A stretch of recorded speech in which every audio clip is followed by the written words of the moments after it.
Hi everybody, welcome back to the A&P2 lab. We are back at it again. This time, however, it's about 8:30 at night, and we're gonna see if we can get through some respiratory system. So I've got a variety of microscope slides to show you. I have a variety of other things sitting out here that I can show you, and we're gonna see what we can get through and what we can't. So without further ado, let's get to it.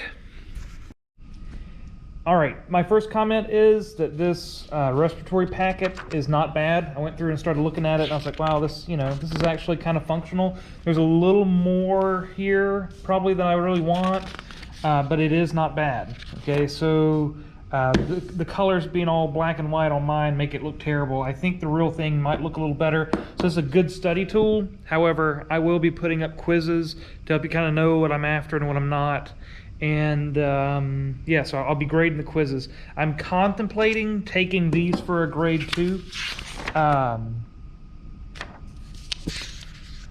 had a few asking for it, so we'll see how I feel. Let's get started.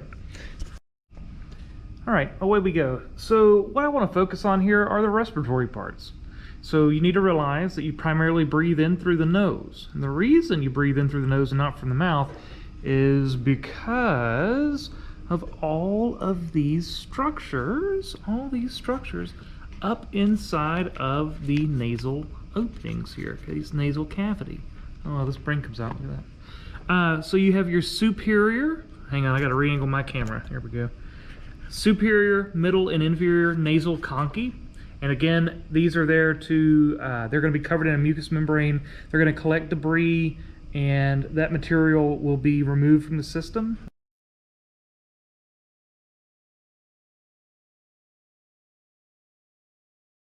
All right, and this is going to humidify the air. It's going to warm the air up, so as the air that's coming down into the lungs is going to be warmer and humidified and cleansed, basically. So they're collecting ducts, or collecting devices, if you will, and they're going to be warming the air up and sort of treating it as it comes in. So you got your superior, middle, and inferior nasal conchae, and then that's going to come down into your nasopharynx.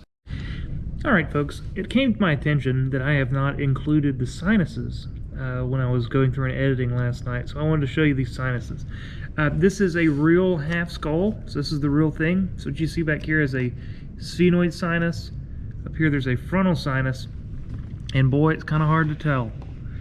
But if you could, let me see if I can adjust this camera.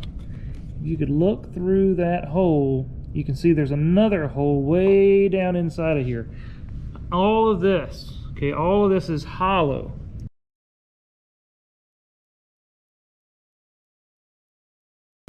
It's all hollow. If you can look down in there, you can make it out. Actually, there it is, right down there. I wonder if I could get more light. I wish I had more light, but unfortunately, this is what we got. You can see in there, though. It is indeed, there it is, right there. See how hollow that is? All of that is hollow. So these are sinuses, okay? Frontal sinus, sphenoid sinus, and in here would be a maxillary sinus. And what those are for are to lighten the skull and also to augment the resonance of your voice. Is part and parcel with your breathing apparatus. As you all know, when you are talking and doing the things that you do, if your sinuses are blocked and you have a strange sound, these are sacs that are involved with your respiratory system. So they're important that you have a grasp of these. I thought I would also point out in the skull here, we have these small openings in the cribriform plates. These are the olfactory foramina. And if you look up into the nose, they would be visible in the very top of the nose. Because what we're seeing, this is a nice frontal section, what we're seeing are our nasal conchae, okay, superior, middle, and inferior nasal conchae. You can look inside the nose and you can see a little bit of this in there, and again in there. These are nasal conchae. That superior nasal conchae has bipolar neurons dangling down. You can see from your olfactory bulbs here and here on top of this cristagalli and the cribriform plates that are going to be involved in your sense of smell, and this plays obviously into your respiratory system. So I wanted to point those out. So That's how this works. You should be familiar with this, understanding that we can humidify the air, we can warm the air, we can clean the air using nasal passages, which tends to be why we breathe through the nose. All right. Now, before I move off of this particular model, I'm going to point out your hard palate and your soft palate. All right, the hard palate, you can push your tongue against the roof of your mouth and feel, and the soft palate ending at the uvula back there, that little dangly bit, the back of your throat.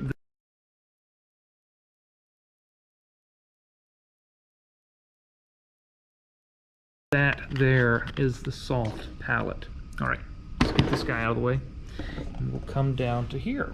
So we've got our superior, middle, and inferior nasal conchae, our nares, this opening of the nose coming in, and then we're going to run into the pharynx. All right, that would be, what do you call it? I just said it mere moments ago. Nasopharynx, oropharynx, laryngopharynx.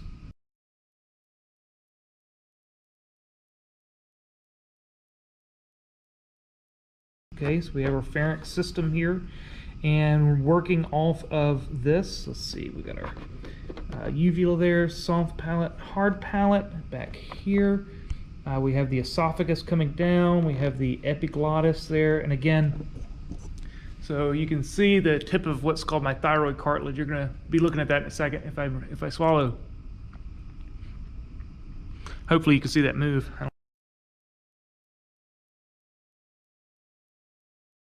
don't know, we'll see. But you can see the epiglottis here. Basically, this is that end, that Adam's apple right there. So that's going to be the thyroid cartilage, as it were. And when you swallow, all this pushes up and closes off the tracheal passages. So normally when you're breathing, air comes in, but when you swallow, this is all closed off so that food goes down the esophagus as opposed to into your tracheal passages. Yeah, so we've got our vocal folds here, the trachea beginning down here, and again, this is the epiglottis. This is the main bits of your breathing apparatus. Now, let's go look at the cartilage parts. I thought I would start off here. So what we have is this thyroid cartilage, and this part here would be your laryngeal prominence. That's that Adam's apple. If you look right there, that's the hyoid bone. Thyroid cartilage, laryngeal prominence, okay? That's all hyaline cartilage. So you can kind of see, where we are in the body. You can feel all this stuff. So if you feel your Adam's apple, then you go up about an inch right in there. That's where you're going to find that hyoid bone. So let's go look at the rest of it. Oh, well, might as well show you. So you get your thyroid gland itself here, and then you can see the rings in there of the trachea. Yeah. All right. So what we have here is the hyoid bone. So obviously this is a nice larynx. Got our hyoid bone, our thyroid cartilage with that laryngeal prominence right in the front. Very important. You can feel of it. This is all considered thyroid cartilage, whereas this part down here would be considered cricoid cartilage.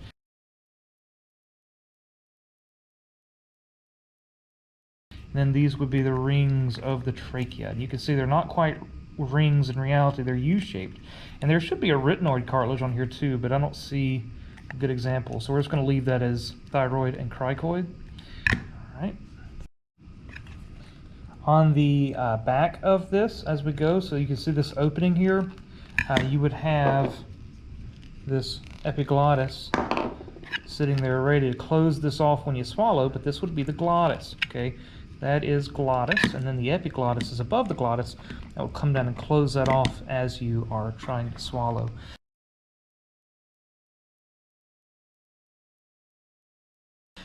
So if you crack this thing open, you get a view something like this. Inside of here you can see your vocal folds. Okay, so these would be vibrating whenever you are speaking.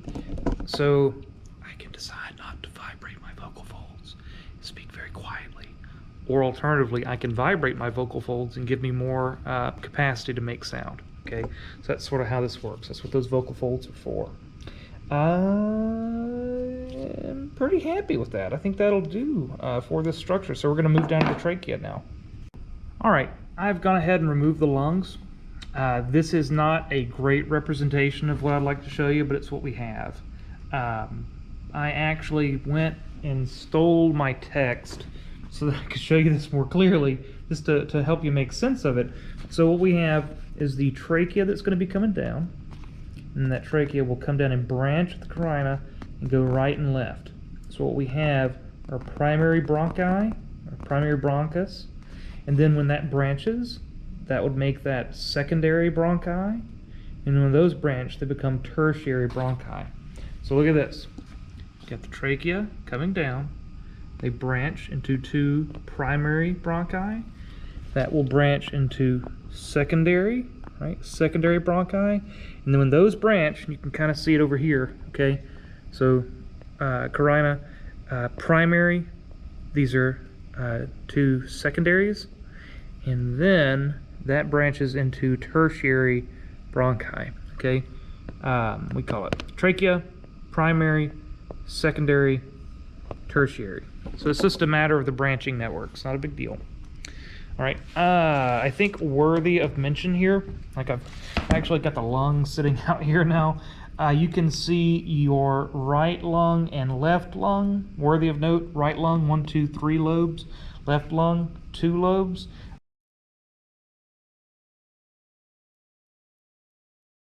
You can see the diaphragm down there, which will be the muscle that allows you to breathe. You can see this cardiac notch in the lung where the heart sits. All right, that's kind of what I'd like you to get out of this. All right, so as you're coming down from the tertiary bronchi, you go through several branches, and eventually you get into these much smaller little bronchioles, is what I'll call them, a bronchiole, and then that will eventually terminate in what we call terminal bronchioles. That'll be these little branches sticking off of here. Now, what you see are the air sacs of the lungs. And those air sacs are called the alveoli. You can see the capillary beds just all over these. So you're going to be bringing air in from here. That's going to come down. It's going to expand these sacs. And as those sacs expand, they're going to come to close contact with blood, as we have established in lecture, and allow for gas exchange.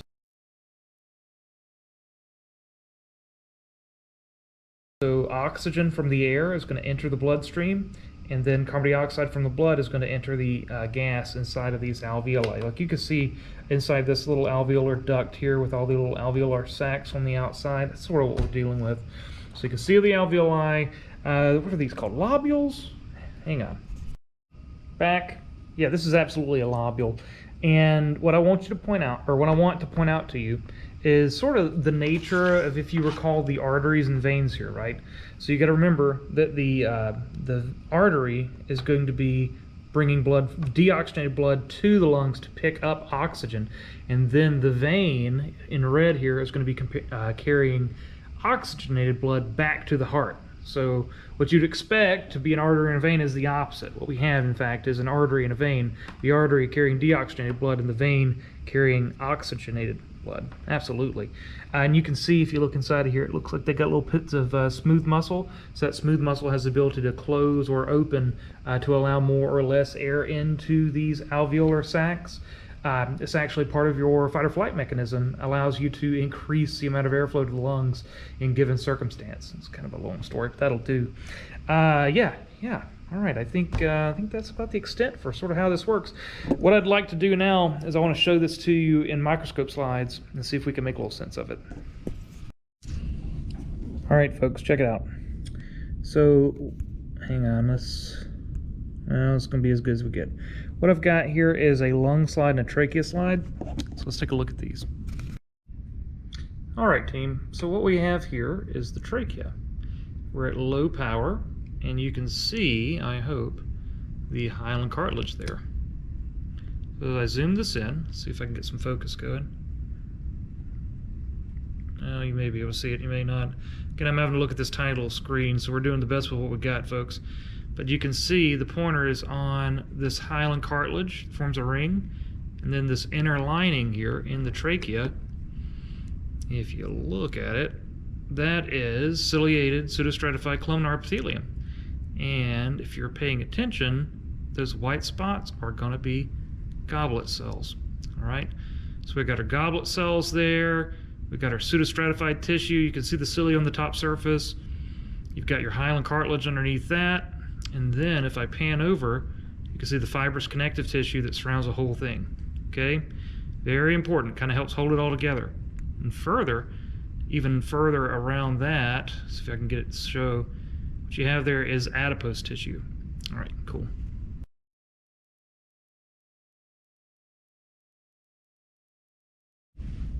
All right, next what I have for you is a lung slide. Let's see if I can get this thing lined up. Having to hold it the way I'm having to hold it is not ideal here, folks. We're going to take a stab at it all the same. And there it is. Now what I want you to see is this big opening there in the middle where the pointer is. That's an alveolar duct. And then all the little circles all around it would be the individual alveoli. So I can zoom this thing in, I hope. Yep, there's a nice duct, and then all these circles, those are all alveoli. So we have our duct, and that looks like one head-on right there. Duct, and then all these alveoli surrounding it. Yeah, absolutely, that works. That's good old-fashioned lung tissue, folks. It's not real fancy. Lung tissue just looks like a bunch of circles. And I think that's going to be pretty much the extent of it for this particular portion of lab. So I've gone ahead and I've made your lab test for the most part. I sort of know the figures I'm going to use and the approximations of the questions that I want to put on there. So this lab covers everything, this lab video covers everything that would be on your test, on your lab exam based off of the respiratory system. So all of it's very handy for you, and pay attention to the diagrams, pay attention to the things I've said. I foresee questions where I'll have you label a certain structure, then I'll ask you to tell me about why it's there or what it does, something along those lines. I'll ask you to tell me what something is and tell me how it functions with the surrounding area. Just having a grasp of how things fit together I think is very important. The respiratory system isn't terribly complicated, but it's obviously quite important for you. Alright, so thank you so much, good luck, and keep an eye out for your quiz. Thanks.